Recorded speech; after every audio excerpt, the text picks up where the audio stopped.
My name is Rebecca Kiesling, and I am so honored to be here today. I'm the executive director of NAMI Northern Virginia. And this is our first, what used to be called a monthly meeting.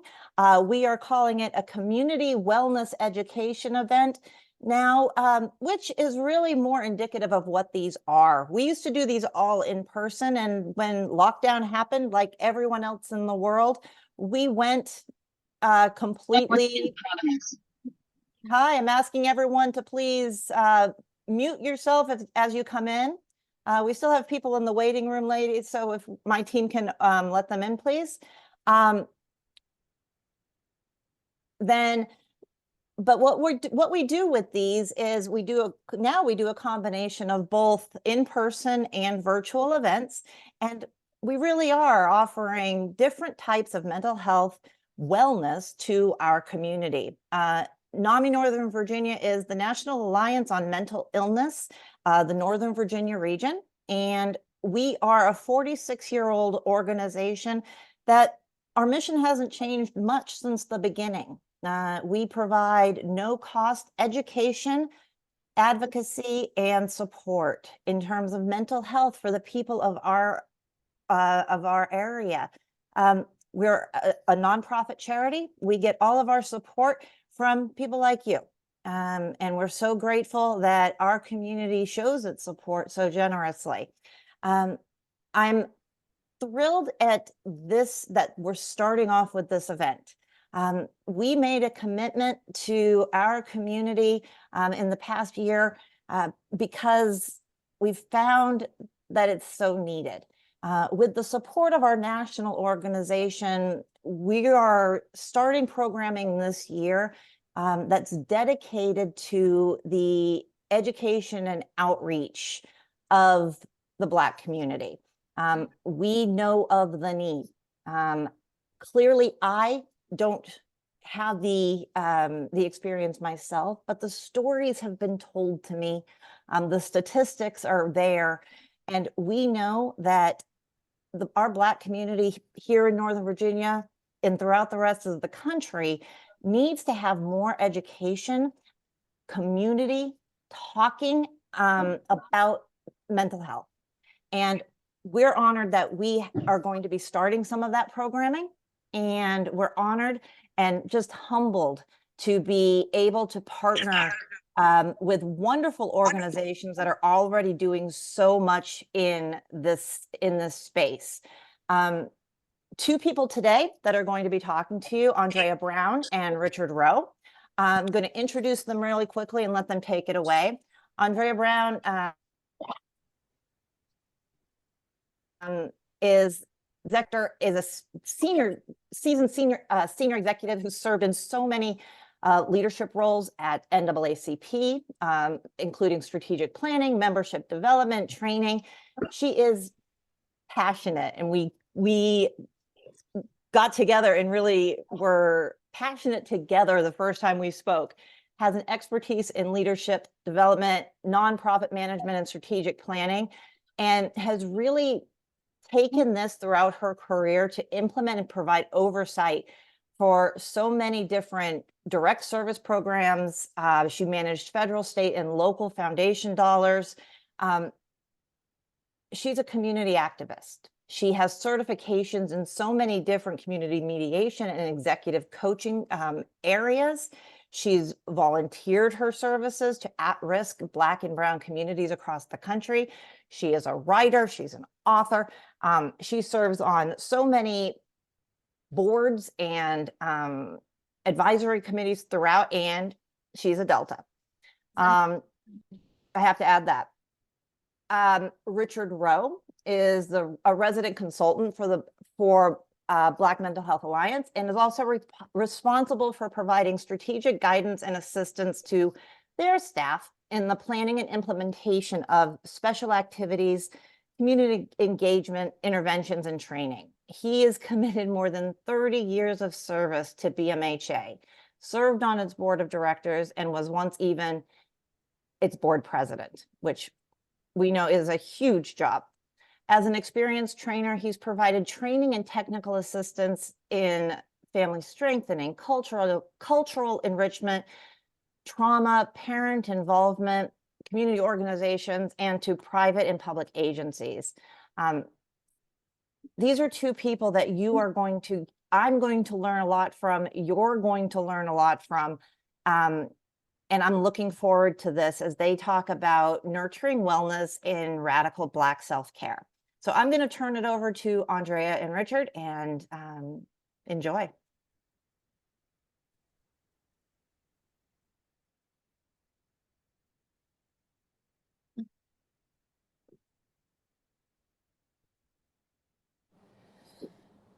So hello. Thank you so much, Rebecca. That was exciting to hear. I'm like, wow, we are busy. And so I see my co-conspirator today, Mr. Richard Rowe, and we are excited. And if you can't tell, you will be able to, but this could not have come at a better time.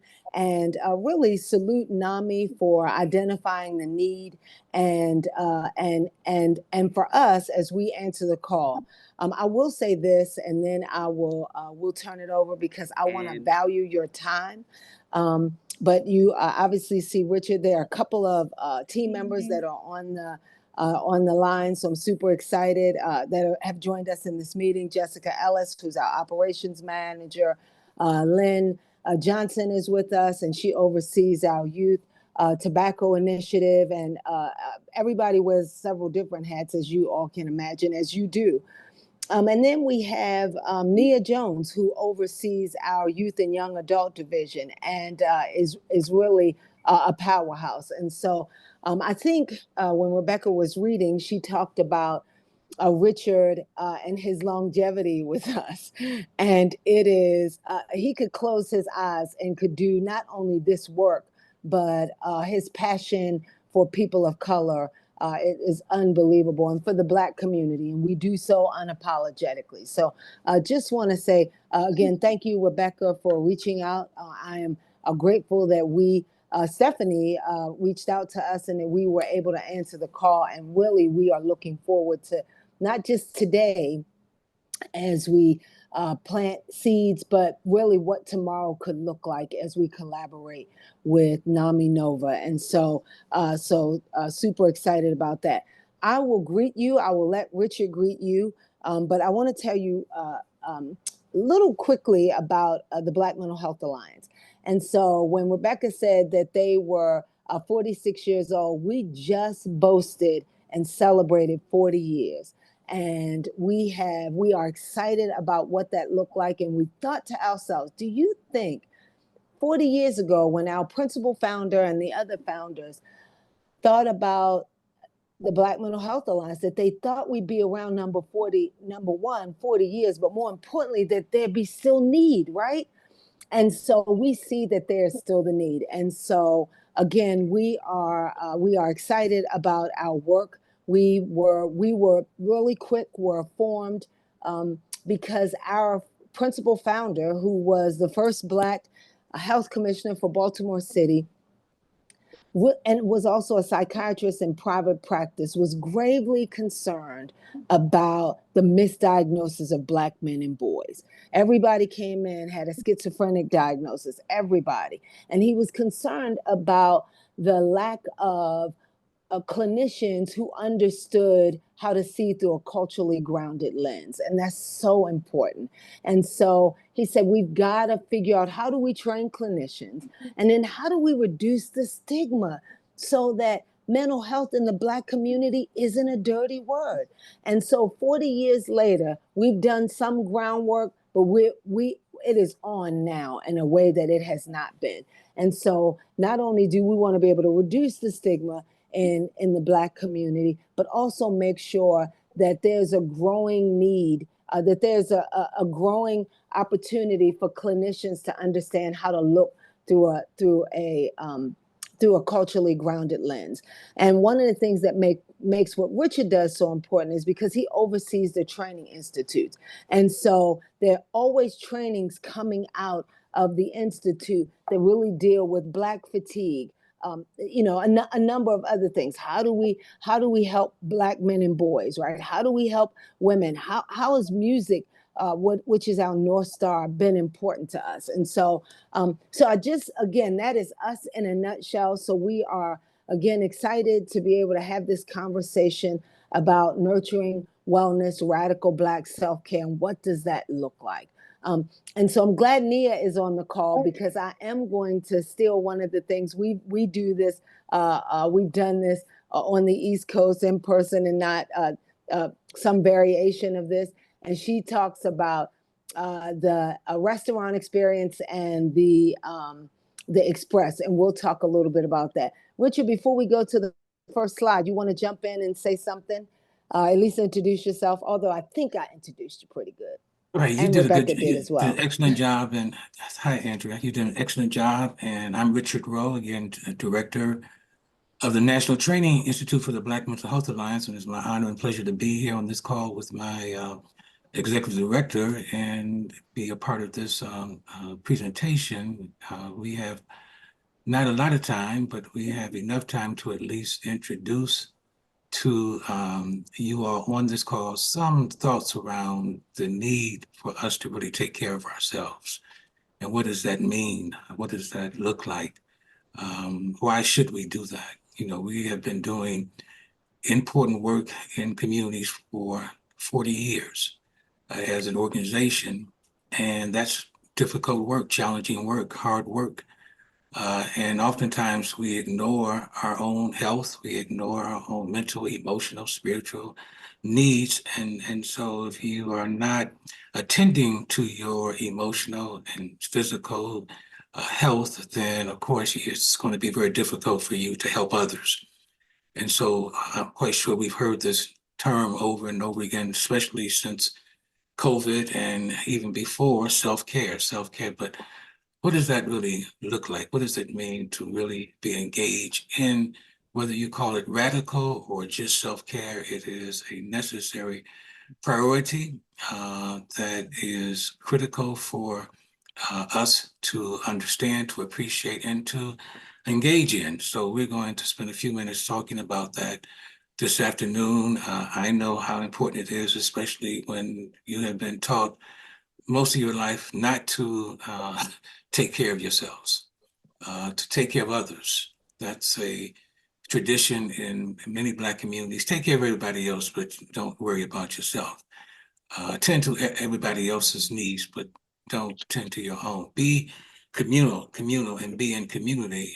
But sometimes, you know, we basically take that to the extreme and forget about ourselves. And so we thought it was very important for us to at least, you know, share some information about this concept, about this particular imperative. I call it an imperative because it should be an urgent call for all of us, especially Black folk and other folks, to really understand and appreciate why this is necessary. So Andrea is shared with you some of the work that we are doing at the Alliance, some of the trainings. We try our best to bring culturally responsive and culturally grounded trainings to our communities and to clinicians of other communities so that they understand how to relate to and how to deal with, you know, our people. And so that's the work that we have been doing and that we will hope to continue to do. And glad to be a part of this presentation again, and glad that NAMI has invited us to be a part of their monthly or the this session. We work closely too with the local chapter in Baltimore, the NAMI chapter in Baltimore, and have sponsored some trainings for them as well. So let me stop because we don't have a lot of time. Andrew, I'll turn it back over to you. So good stuff. Jessica, I know that you are going to be advancing our slides. If you could go through, and this is going to be interactive, right? And so, because I'm going to ask you some questions about the things that you do for self-care, but I want us to go to something we call, this is one of my favorite things. It's a feeling wheel. And so, Jessica, if you would advance our slides, and I think people have seen our faces. So if you could get us to the wheel, we'd appreciate it.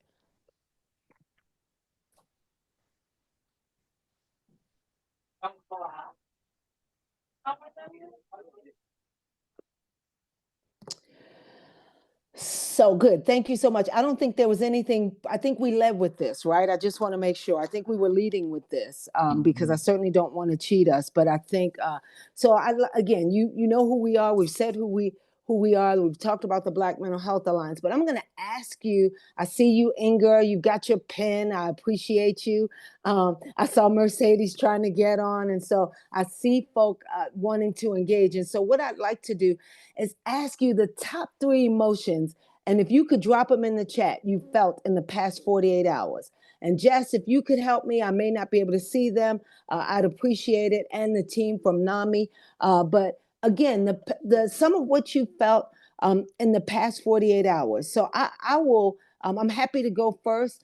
Some of what I've felt is inspired, encouraged, and some sadness. And I'll tell you about the sadness a little bit later. And you don't have to feel compelled to do all of that. But if you would just drop them in the chat, love to see how people have felt in the last 48 hours. BMHA team, please, I would like to hear from you as well. And so I am looking for those to drop some of that in the chat. And let me know if you can't see the wheel. But just so you know, the core for those who are able to see it is anger, sadness, surprise, joy, love. Oh, thank you. Emmeline said love. Anybody else? Any other emotions? And again, help me out if I don't see them. Oh, thank you so much, Claudia. Hurt, anger, proud. Thank you so much. I know that there are others. I will say excitement was one for 2 reasons. I was excited about the playoffs yesterday and excited about seeing you today having this conversation. Oh, content. Thank you, Andrea or Andrea, whichever one you call yourself. Oh, aggravated. Oh, thank you. Nervous, optimistic. Beautiful, beautiful, beautiful, beautiful. Anybody else? Oh, dread. Oh, God. Cheerful, happy, caring. Love it, love it, love it. Anybody else want to drop anything else? Excited, happy, worried. Thank you so much. Thank you. Thank you for being vulnerable in this moment. Thank you. I get excited about people. I love to connect to people. Anybody else? We'll do another 30 seconds or so if anybody else wants to drop those in. Resentful, relieved, peaceful. Oh my gosh. Oh my gosh. Talk about a journey, right? Talk about a journey in terms of emotion. We go from, in 48 hours, we can go from disappointment to exhausted to peaceful, right? And whatever our current state, happy, eager, and hopeful. Thank you, Annie.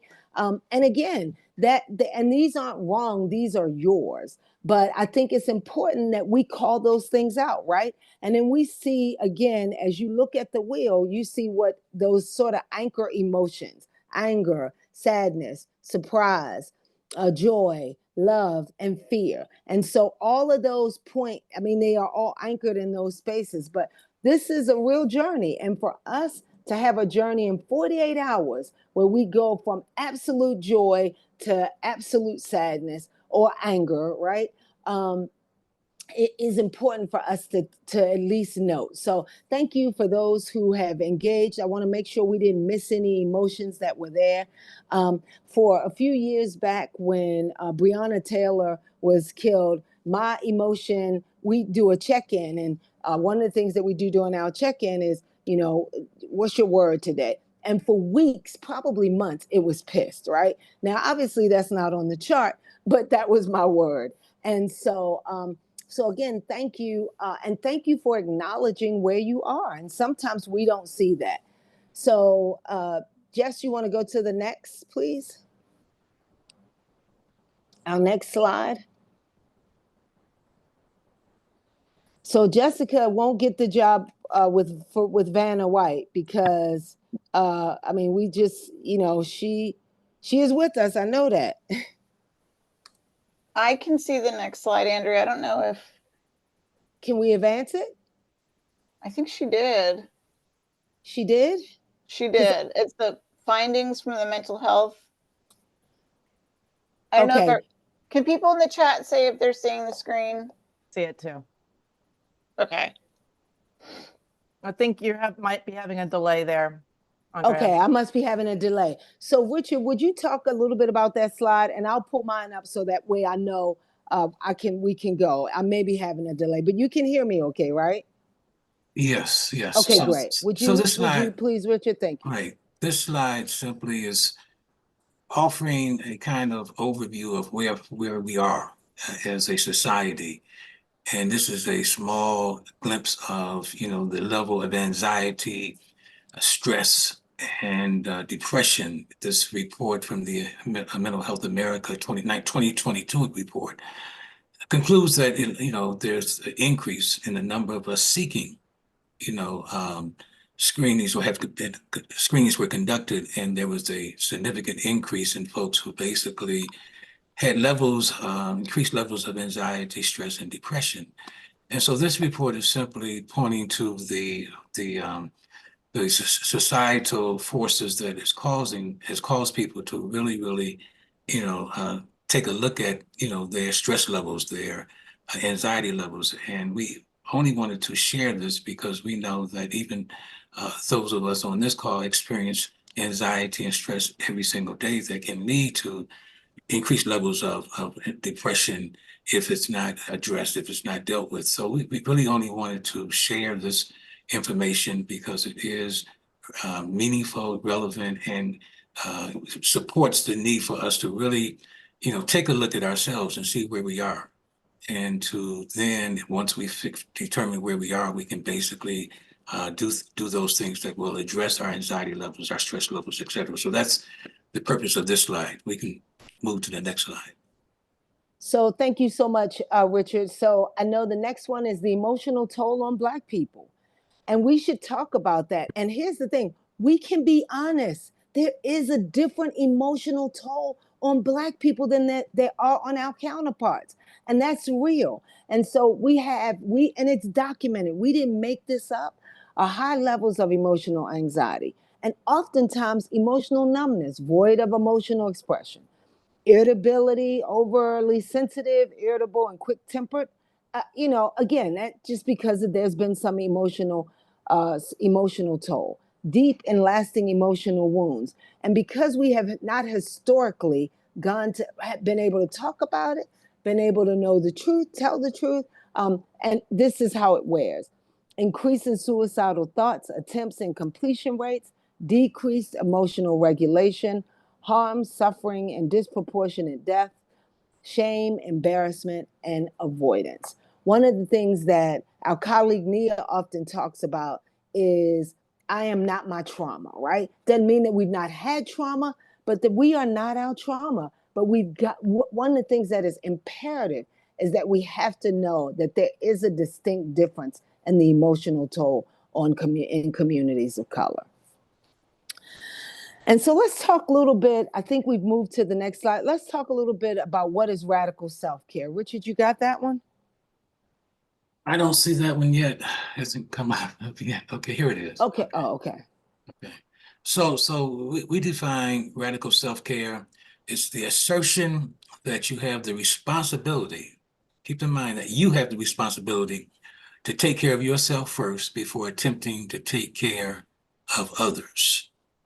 The assertion that you have the responsibility to take care of yourself first before attempting to take care of others. And that's important because, again, we tend not all of us, but many of us tend not to see this as our responsibility.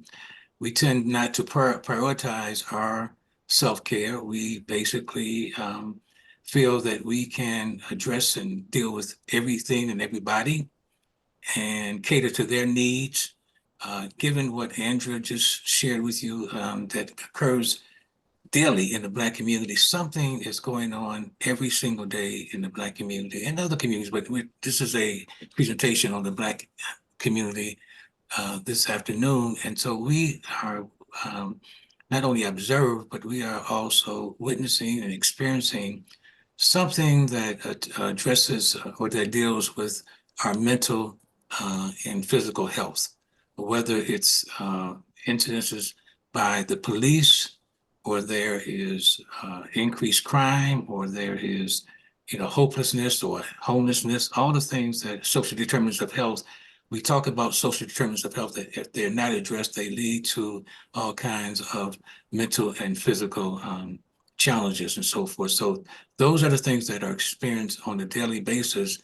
And if you're doing this work, working with, folks in our community, Black folks in our community who are experiencing, loss, experiencing, challenges related to stress or harm or trauma. Trauma is, again, the catch-all phrase today. Trauma is something that occurs and affects all of us. And we've been traumatized by systems and by practices and by policies.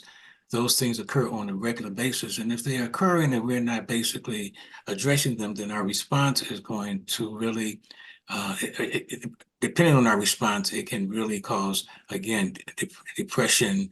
It can cause us to really, can trigger all kinds of responses that are not good for our emotional and our spiritual and our mental health. And so radical self-care, again, centers us or directs us to do what? To accept the responsibility, you all, to take care of ourselves first. And that should become a priority. Now, radical Black self-care, we basically need to understand, what does that entail? That means that we are practicing through our cultural rituals, our affirmations, exercises, ceremonies, prayers, etc., that does what? Realigns our mind and our body and our spirit. If we can basically move to what some call homeostasis, where we are basically have reached a level of balance, reached a level of aligning our mind, body, and soul with each other, then it can lead to a higher level of mental health and well-being. And that's the goal. How do we really reach the highest level of mental, spiritual, social, economic, emotional aliveness? And that requires that we really practice self-care, and that we are about the business of realigning our body, mind, and spirit, which is critical. So, Richard, thank you so much for that. I just realized we did skip a slide. Before I asked people to drop some things in the chat, there was a slide that we skipped, and I think it's important that we go back, because oftentimes we're like, how did we get here? Or we make it up, right? It is not made up. So, Jess, if you could get us back to the historical and contemporary race-based trauma, I just think it's important to sort of set the groundwork, because oftentimes Black people, especially women, often feel guilty about self-care. And we should talk about what that looks like. But if we could go back to that slide. And what it says is Black people and other people of color are at great risk for psychological distress due to highly circulated racial incidents, police brutality and killings, racial profiling, and injustices due to systemic racism. And so I want us to set the record straight. You are not making this up. You feel a certain way because of the systems that are currently in place and how we move from there. And as a result, they are more likely to experience feelings of sadness, hopelessness, high levels of anxiety and chronic stress, and especially in communities where there's a significant amount of trauma. And so, just again, I thought it was important to bring that up. Yes, if anyone has questions, thank you, Rebecca. Please drop them in the chat. But I wanted to talk about that. So Richard has sort of laid this framework around what is radical self-care. And I'm going to ask you in the next just minute or so, next 45 seconds, to drop in the chat your version of self-care. We're not going to advance the slide. I just want to talk about it. Like, what do you do to take care of yourself? And it could be anything, right? So just drop it in there. No right or wrong answers. These are your answers. So please share with us. Please share with us in the chat what kinds of things you do. Maybe you run, I don't know, whatever that looks like. I'd love for you to share with us in the chat about what you do to take care of yourselves. Don't be shy. Thank you so much. I know it's coming. I just want to Just want to be able to see what folk are saying. Walk outside, love it. Oh, wonderful, wonderful. Sleep, take naps. I'm gonna get to that place where I take naps. Reading, beautiful. Yoga, walks with my dog, sleep. Run, read, watch my favorite TV show. Sleep, take naps. Did I miss any? Good, good. Anybody else want to drop any in the chat? Reflection, beautiful. Nature, play, love that. Get enough sleep. Oh, can I have some? Run, read, watch my favorite TV shows. I think we saw that one. Anything else? Anybody else? Walk outside. Beautiful, beautiful, beautiful, beautiful. Anybody else? Don't want to miss anybody. What you say is important. And meditate. Quiet time. Oh, body scans on App Insight. I love that. Quiet time. Thank you. Oh, you're welcome. And thank you for showing up, Trisha. We appreciate it. We don't do enough for ourselves. One of the things that Richard always talks about, walk, prayer, and meditation. Thank you, Deborah. Ooh, talk with family and friends. Beautiful, beautiful, beautiful. So one of the things that Richard didn't mention, but he often does, he talks about when we're on a flight.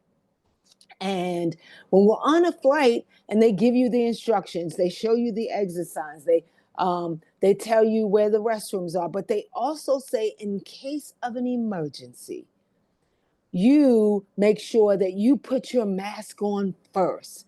And when you're traveling with your children, that means you put your mask on first. And oftentimes we don't do that, right? We don't know to put our mask on first. And as a result, we have we have a difficulty. And so because we are now we're asked to unlearn something that we've learned and done all of our lives, right? And that is to take care of other people. And so so when we think about self-care, it really will mean that we have to take care of ourselves.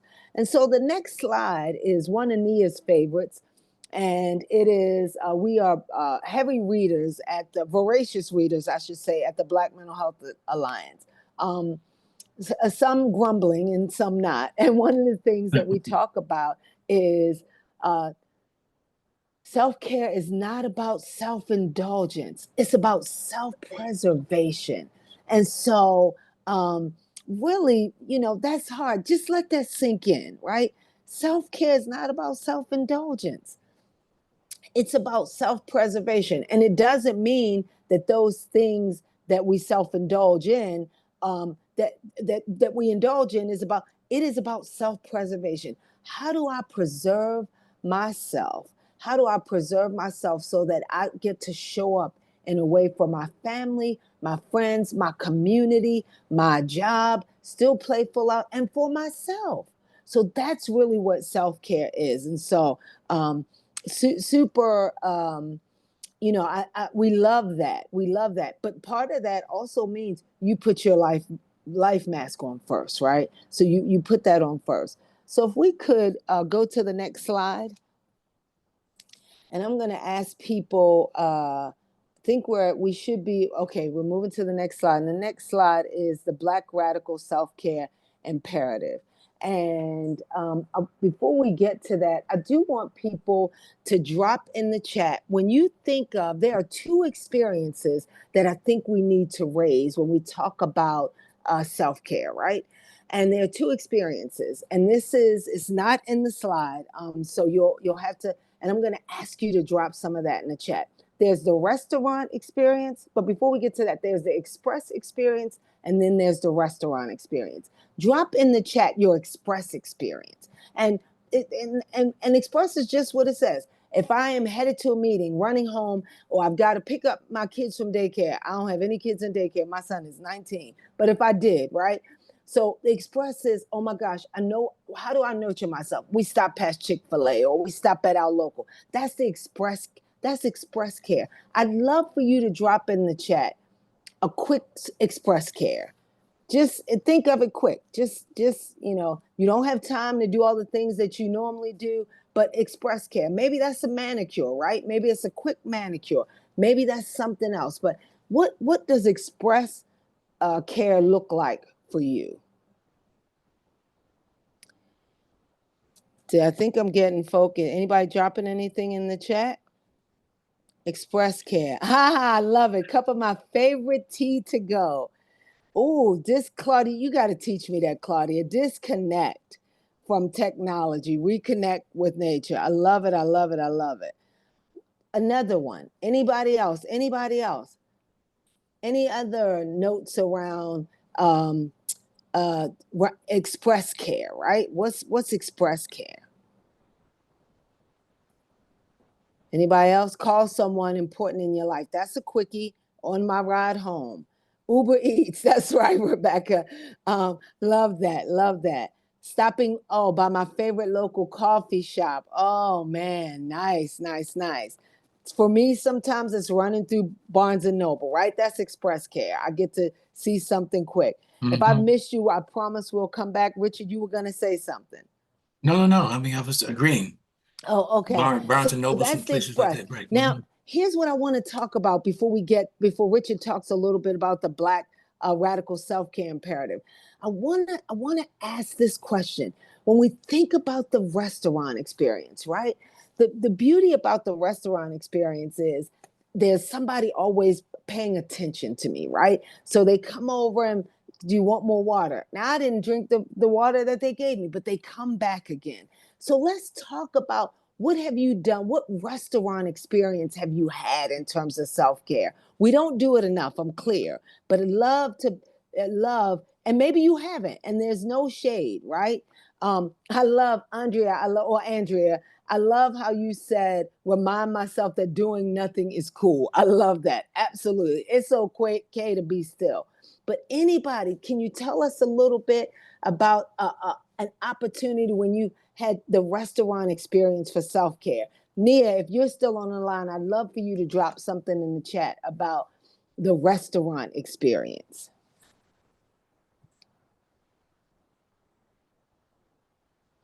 The restaurant experience. Anything about the restaurant experience? A quick, okay, nice. Anybody have a restaurant experience that they want to share? The restaurant experience, they come back over. You like, I didn't drink what I had, but they're still filling my cup. Okay, it looks like somebody else said journal. Somebody said journaling. I don't know if that's your quick or your could be both. Love it. Call my parents for real quick. I think that was, ooh, yes. Somebody said developing an exit plan from a toxic environment. That could certainly be the restaurant experience. It costs money, but it costs money, but getting a massage, that certainly is the restaurant experience, right? Where we are pouring into ourselves. Saw somebody say journaling, love. And again, if I'm missing you, please team help us if I've missed anybody. But I just want us to, I want us to be mindful as we start talking about these different experiences of radical self-care. So Richard, if you would talk a little bit about, and we still will come back in. I know we've got a couple of new messages, and I promise I don't want to, oh yes, therapy on a weekly basis. That's the restaurant experience. Hey, Nia, exploring my boundaries. Journaling was also you. Okay, thank you. But that's the restaurant experience, right? And somebody said Nia, therapy on a weekly basis. And I just want to say to everybody on the line, especially in the Black community, therapy is not a dirty word, right? It can be a lifesaver. It is a life jacket at times. And so the more we embrace the things that we've been historically told, don't you tell those people your business, they are life-saving techniques for us. So thank you so much. Thank you for everybody that dropped some stuff in the chat. So Richard, can you talk a little bit about the Black imperative, the Black radical self-care imperative? Quickly, because again, most of the slides at the very beginning, the first 10 slides or more, basically, pose the question, why? Why do we need to really engage in radical Black self-care? And we've talked about, historical, contemporary trauma, the way Black folks have been marginalized and criminalized, demonized, and so forth. And we basically know that this has been a historical reality and it's also a contemporary reality. So we need not basically debate why, why we are suffering the way that we are, or that we are experiencing hurt and pain in the way that we are, that is oftentimes daily and weekly and so forth. So these first few slides basically, hopefully, centered us or addressed the question of why. Why do we need to really engage in radical self-care? And again, historically, we've been through stuff, and now we need to really acknowledge that our mental health matters, and that it's real and worthy of our immediate attention. So we've been through a lot, and we have the right to seek and receive therapy. And as I've indicated at the very bottom of this statement, our self-care and our mental health is our responsibility. No one's coming to save us. No one is coming to really prop us up and do the things that we must do for ourselves first. And so the radical self-care imperative is an action call. It's an action call to really prioritize, our mental health and our well-being. So the other slides, and I'm not sure what time it is, but a lot of our slides near the end of our presentation really gets into the kinds of things that we can do. And if we want to try to move quickly through some of these, I think that'd be good if we could do one just before we get to that, Richard. One of the things that there's these self-care questions, right? Watch for signs of trouble in yourself, and they are, what are you longing for, right? Claudia or somebody said, they want an exit plan, right? So what you are longing for is peace in an environment. How have you related to the things you can't control? Who has inspired you? And who have you inspired, right? And so those are things to ask yourselves. What inspires you, right? And when have you loved the moments you were living? That's so powerful. So yes, I thought it was important to just say, move in that vein.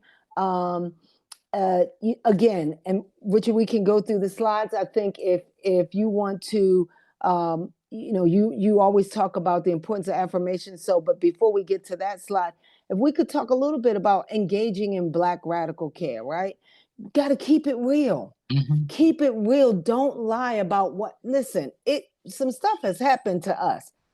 And so we got to keep that real, reflect upon the past and present successes. And don't let people take that from you. Embrace Black cultural norms, rituals, and celebrations. Listen, people, there's one, I'm going to date myself. Well, I'm going to pretend I'm dating my parents, but there's a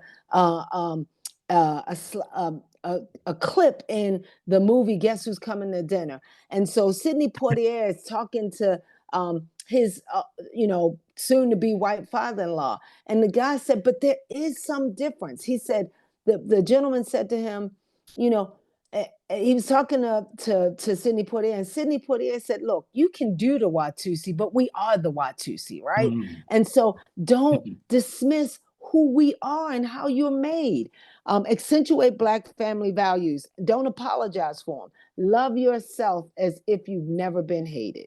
And so, yes, I thought that was important. So Richard, if you could, I think we're on the next slide about affirmations. And if you want to go through the next couple of slides would be great. Right. These are just some additional steps or additional action steps that you can explore. We all talked about exercising, doing whatever pleases you, whether it's yoga, whether it's running, walking, whatever that is, that should be part of your daily, weekly regimen. Affirmations is critical. So again, affirmations, waking up every day to something that's positive, that's life affirming. Make certain that they become part of your daily regimen, waking up and closing your day with an affirmation about life, about who you are, about family, whatever those affirmations are, and there's so many. Breathing, stretching, daydreaming, laughing, doodling. Here's a list of other things that we can do. We mentioned some of them already, but here's another list of things that we all need to consider doing in order to take us away from the harsh realities of life sometimes, and the work that we do. The work that we do, again, is challenging, and again, we need to appreciate that and understand that. This is our calling. Many of us, this is our calling. This is what we've been called to do. We are trying to do our best, but if we don't take care of ourselves, if we don't ask the right questions, if we don't attend to ourselves and really commit ourselves and be intentional about it, then it's going to be very, very difficult for us to help others. So that's what you're seeing now is our ongoing list of the things that we all can do. We can rest, we can basically pray, meditate, healing circles. We have basically started healing circles. We participate in healing circles at the Alliance. We hope that some of you are part of men's healing circles or women's healing circles. Young people are basically forming healing circles. Andrea can speak for a minute about the Sawubona circles that we have basically lifted up at the Alliance, because I think that's a very, very important, intervention as well to really have folks consider. But these are some of the things that we have listed for 5 minutes, for 30 minutes, and we basically wanted to keep it very simple, but very clear that there are regimens that we all need to develop in order to practice optimal radical Black self-care. So, Richard, thank you for that. I think two things. So, I want to say to you, Sawubona, and Sawubona is a Swahili term, and what that means. Can you still hear me? Yes. Okay, good. So, Sawubona is a Swahili term, and what it means is I see you, and oftentimes we don't feel seen or heard. And so, one of the things that we've done at the Black Mental Health Alliance, and Ania leads quite a bit of this work in terms of Sawubona, is not only do I see you, but I honor your humanity. And so we have to learn that folk have to honor our humanity, but we've got to honor our own first. And so been such a powerful, powerful opportunity in circles, right? Because it can be life-changing and it is transforming to think, am I honoring myself? Is somebody else honoring my humanity? One of the things that Richard talked about when he talked about circles, and he talked a little bit about, some of the things we can do, obviously rest and breathe and, pray. But also, he talks about the healing circles, but there's also something around music, drumming and spoken word that is life changing for us. And especially when we start to talk about music is our North Star. It is our lifeline. And all of us like music differently. The other thing is, it's okay, just in case we forgot, I know you are all brilliant in this session today, but no is a full sentence. You can decide to put a period, exclamation point, but no is a full sentence, and it's okay to say no. I'm not picking up another assignment. No, I'm not doing this particular thing. And so just want to make sure we put that out there. And it's okay to practice the basics, right? Maintain connections. I've seen it. I saw a thread about people say, I call my parents or I call my friend. But maintain connections to family and friends who can provide emotional support. Relax, reflect, read, and rest. Eat to live, right? Eat to live. And I'm not talking about dieting. I'm talking about eat and do that which sustains you. Create a Black music healing playlist. Oh my gosh. Sometimes I can't hear enough music. Join a Black women's or men's healing circle. And Richard said that. And seek help from a culturally responsive mental health professional. Therapy is a journey. You may not find the correct therapist at first, but you will. But you've got to stay on the journey. And so again, can't talk enough about some of that. And I'm going to ask people if there are some things that we've missed in here that we didn't get to talk about. And again, Richard talked about what we could do for 5 minutes, what we could do for 30 minutes. And you see it, it's on the slide. Get a massage, exercise, take a bubble bath, read non-work related literature. But don't tell my team that, because all of our literature needs to be. Spend time in nature. I've seen many of you talk about doing that. Watch your favorite television show.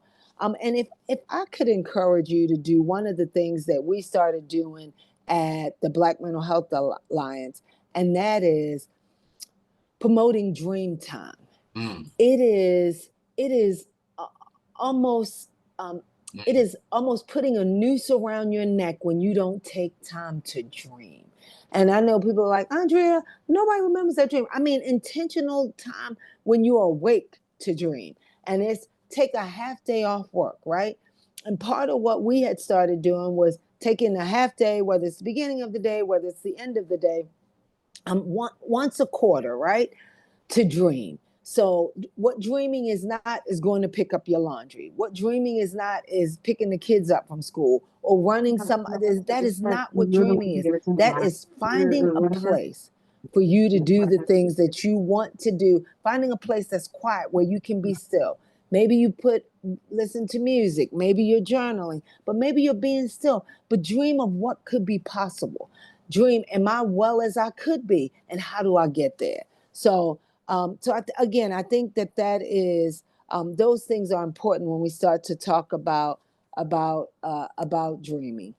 I think the next slide really talks about some key takeaways. Create a separate workspace for self-care, right? Maybe yours is in your closet. I know that sounds kind of nutty, but maybe it's in your closet. Maybe you like to paint. Maybe you think you're a painter, but if you're not, create a space. And people say, oh, it's 7 of us living in find a space, whether that's there, maybe that's in your car, but create a separate workspace for self-care. Limit your news consumption. You know, when one of the things that we talked about, and I know Nia can attest to this, because when George Floyd was publicly lynched, one of the things that we decided to do, well, she said, you know what, I got to turn my television off. Richard is big about turning things off. I'm going to turn it off so that you don't, so that I don't hear that. You got to limit the noise. Be mindful of substance use. You know, oftentimes like, I'm gonna just go have a glass of wine. And listen, woman after my own heart, man after my own heart, but just limit the amount of what you have, right? Learn something new, and then give yourself some grace. Give yourself some grace. And so, Richard, if you would do the next few, I think we've got a couple left. I'd appreciate it. Andrea, the one person in the chat box placed in the chat box that she had stopped watching news, that she stopped watching news for 20 years. So again, wow, it's a tremendous achievement. But again, news is coming at us, you all 24/7, 365, 24 news cycles basically can cause anxiety and stress. There are now studies right now that we haven't talked about social media. And how it's impacting young people. And again, we need to, because our young people are caught up as well. They're caught up in believing that they have to keep something on, and they refuse to change the frequency dial. The frequency dial that they are paying attention to is causing all kinds of stress and anxiety. So again, we gotta detach ourselves and limit news consumption. Be mindful of substance abuse, and again, go back to if needed, please consider, seeking out help from a culturally grounded, culturally responsive therapist. So the next slide is key takeaways. And so we just wanted to, again, keep folks grounded and focus on some things that we can do and should be doing. Find balance in your life. Slow down.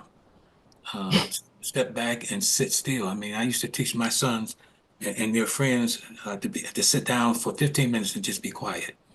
This was years ago, but we all need to take time to just be quiet and to allow, good thoughts to come in, because what we take in, the thoughts that we take in can determine our actions and our behaviors. So we are meditating. Meditation is a critical piece of self-care. So again, allowing, positive thoughts, uplifting thoughts, life-affirming thoughts, life-saving thoughts to enter our space, our minds and our bodies. And so that's critical and important. Engage in intentional listening to your body and your mind. We don't do that often enough until the body keeps score. And if we're not basically paying attention to our body, we're not exercising and doing those things that are healthy, and we're not eating to live, then we're going to suffer from many of the diseases that will eventually catch up with you. So here's, again, some of the things that we hope that you will consider doing: detaching yourself from self-defeating habits. Find your why. Radical self-care is finding your why. Why are we here? Why are you here? And once you find out why you are here, then you have basically allowed yourself to really pour into doing everything you can to manifest your why. And that is critical and that is important. Practice radical self-black care. Practice radical Black self-care as if your life depended on it, because it does. Because it does, folks. This is not just an exercise in futility. If we're not really intentionally practicing radical self-care, then it's going to weigh on our bodies, our minds, and our spirits. And so this is why this is so important to really consider taking advantage of some of the things that we've listed here. We're starting to practice some of the things that we've listed here in this brief presentation. Again, we could expand on many of the slides that we have shared with you, but we just wanted to give you an overall sense of why this is important and some of the things that you can do. So these are some of the key takeaways, and we hope that you will consider, practicing some of these. Andrea? So thank you. I saw Rebecca coming back on. There is a recommended reading list. We'll make sure that you can get those if you want them. I think you'll find them helpful. And then we want to open it up to questions, or I want to at least give it back to Rebecca, and she can say if we can have questions. So Absolutely. I mean, we can stick around for a little bit longer. I think that would be great. Jessica, do you want to we can take off the slideshow? I want to thank you. I mean, I know there was so much more information than that you scrunched into a little bit of time there. And, I very much appreciate that. So many of the tips, this is for me, so many of the tips that you gave were pertinent to everybody. Why is it so important for people in the Black community to make sure that they are taking care of, and you talked about this a little bit, but why is it so important for people in the Black community to make sure that they are taking care of themselves, that this self-care is actualized in their lives? So I know Richard will probably respond as well, but we are dying at an alarming rate, right? We are seeing suicide among men and boys at a heightened rate, numbers we hadn't seen in the past. And so it's clear that we've not been doing it, right? Because we've been taking care of everybody else and we've bought into the lie. But if I could say the number one is so that number one, we can live lives that are impactful, but also so that we can stop dying mentally and physically. Richard, any thoughts, your thoughts about that? Quickly. I mean, again, you said it in a way, Andrew, that again, I hope resonates with everybody, but our experiences in this country are unique, and basically race-based trauma is never ending. And so we have to really acknowledge, again, our objective reality. We have been through, the question is not what's wrong with Black folks, but what's happened to us. And there's a lot that has happened to us that has not happened to everybody else. Rebecca, you're right. The tips that we've provided can apply to most everybody, but our experiences are different. And we need to acknowledge that our experiences are different. We are basically, going through, when we have a quote in the Black Mental Health Alliance that we use sometimes when everybody else catches a cold, Black folks catch pneumonia, because again, it's the never-ending traumatic experiences that we have to that we go through on a daily basis that we have to acknowledge, and then let folks know that there is another way out. There's another path that we need to basically take. So that's the reason. What we've been through, what we've experienced historically, a lot of the things that we basically experience on a contemporary basis don't apply to everybody, but we know they apply to us. And so our actions and our prioritizing our mental health and our well-being has to look different, has to be a little different than everybody else. Great. I welcome people to come on screen if you'd like. If you don't want to use the chat, I know some of us are a little bit over putting questions in the chat. So I welcome you to come on screen or just come off mute and ask Andrea and Richard your question. We will be providing their contact information as well. So if you're not comfortable, being in public and putting it in a question, they're fantastic resources, and they can, I know they'll follow up with you. this is only one in a series of conversations that we're going to be having, and we'd love to have them back to talk further. There's obviously so many topics that we can get into. You know, I see a number of our volunteers and our wonderful NAMI family. Part of this conversation is making sure that it's not me leading the discussion. It's people that do have the experience that can bring this conversation to all of the community. Mhm, mhm.